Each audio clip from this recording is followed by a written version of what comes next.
All right, so let's get right to it. How to dominate freelancing on Upwork. And the first thing I want to say is on this particular video, we are going to go through all the various components of this course. So consider this video, although it might be a little dry, consider it us laying the foundation and laying the groundwork for everything that we're going to be covering. So I do think it's important that you get the big picture of what we're going to be going through. So as we're going through one video, you might be thinking about, okay, well, when are we ever going to talk about, picking the right jobs, or when are we going to be talking about proposals? So this is the reason I want to lay it all out as far as how we're going to be covering it. And so let me just go right through it. The first thing that we're going to be talking about as we go through this is the purpose of this course. So when we're talking about freelancing, there's a number of different things and aspects that we could talk about, but we are going to talk about the specific purposes and purpose of this course, what it is and what it isn't. So we're going to be getting to that very soon. The next thing, we will spend a little bit of time on account setup.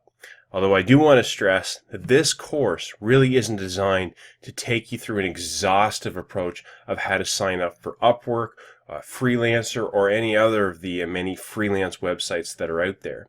And I do think at this point I should just point out, while the title of this course is How to Dominate Freelancing on Upwork, it really could just be How to Dominate Freelancing. But I chose to put Upwork in there because it's where I'm going to be giving some very specific examples as we go through this course. But the principles of this course are, I believe, very relevant for any sort of freelancing type of community and where clients are existing.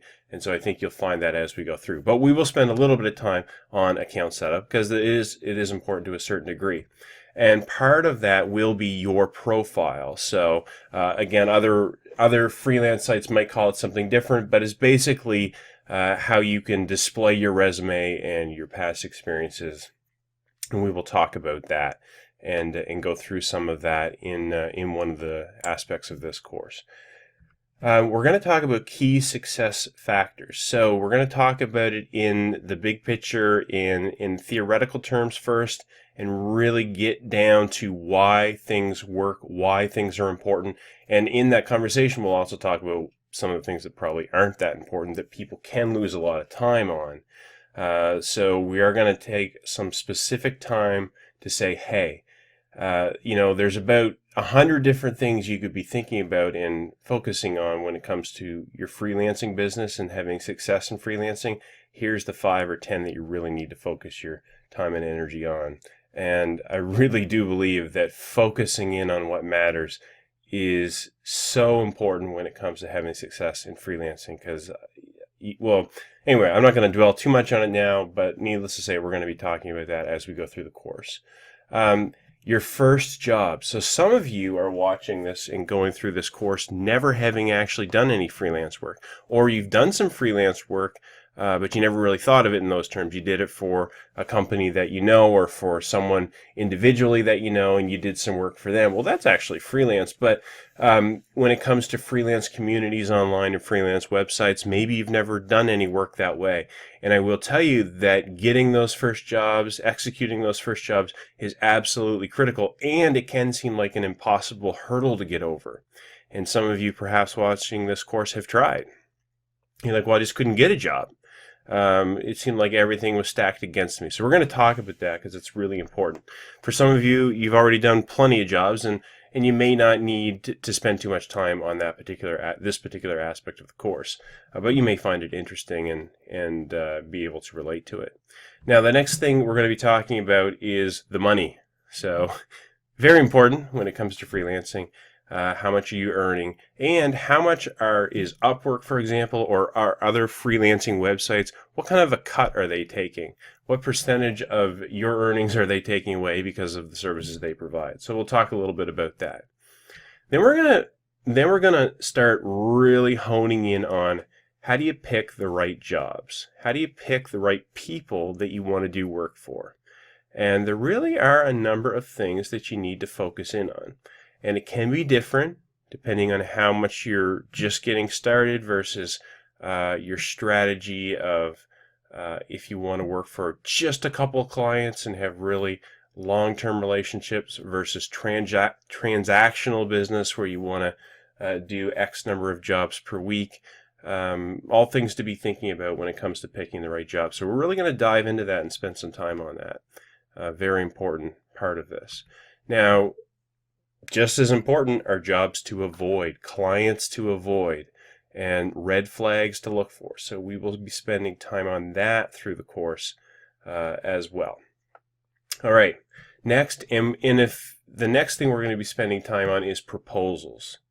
And other freelance, I believe Upwork calls them proposals. Other freelance websites might call them job bids. Whatever you call it, it's basically the point where you've decided that you want that job, and now you need to pitch yourself and pitch what you can do. And so we're going to be spending a lot of time on that particular section because it's so critical. And you can really shine in this area, or you can be like most people and either be mediocre or weak. So we're going to be spending a lot of time on that. Okay, and then the first meeting. So I think some people that go into freelancing don't even really think of this part. But when it comes to doing up a proposal, and the proposal is really just to start the relationship, and you really want to have a meeting, whether it be over Skype or phone, or sometimes even a live chat back and forth, or a webcam meeting, whatever it is, you want to have a strategy around that first meeting and conversation that you have with the client, the person that's hiring you or considering you for a particular job. And then I have another section, and we're going to spend some time on it, called presentation. And this is all part of the getting the job stage. So proposals, the first meeting, the presentation, and how you really can present yourself and your recommendations and the service that you offer, and even just yourself, and how important that is. And so we're going to spend time on that, and then it's actually about winning the job and locking the job down. Okay, so all of these sections, these items, I'll just point my cursor here, from proposal to winning the job. Obviously, this is very much the meat of getting the work. Okay, and this is just so important. But we don't stop there, because then it comes to actually starting the work. And there's some I believe there's a good gem or two in here of when you start working with somebody, how you can really explode the opportunity from what might be a seemingly small opportunity to something that's really big. And so we'll talk about that. And then we're going to take sort of a step, I don't want to say a step back, but we're going to take just a little step off to the side and review things and look at success rates. Consider, okay, how many proposals, how many jobs do I have to look at? How many proposals do I have to send in? How many conversations do I need to have? What can I expect from all of this? If I do 100 job proposals, how many jobs should I expect to ultimately land? How much time is this all going to take me? So what does that mean for my success or my failure? So we're going to have a look at that and actually look at some hard numbers of what you can expect based on your activity of trying to get work and where that should all be taking you. So we want to look at it before you even really get into it. We want to consider, what does success look like? And then we're going to go from that, and we're going to look at the next level success. So after you've been working with people, after you've been working with clients, what should you be trying to do? What should you be trying to achieve? So some really important things there that if you're just sort of getting into freelancing, and frankly, even if you've been in it a while, there's some items here that you may not have considered that could really improve what you do and improve your freelancing business. Okay, and so then at the very end, we're going to review the whole thing again. So we're kind of looking at everything we're going to cover. We're looking at it right now. Well, at the end of it, we're going to say, okay, here's what we looked at. What does it all mean?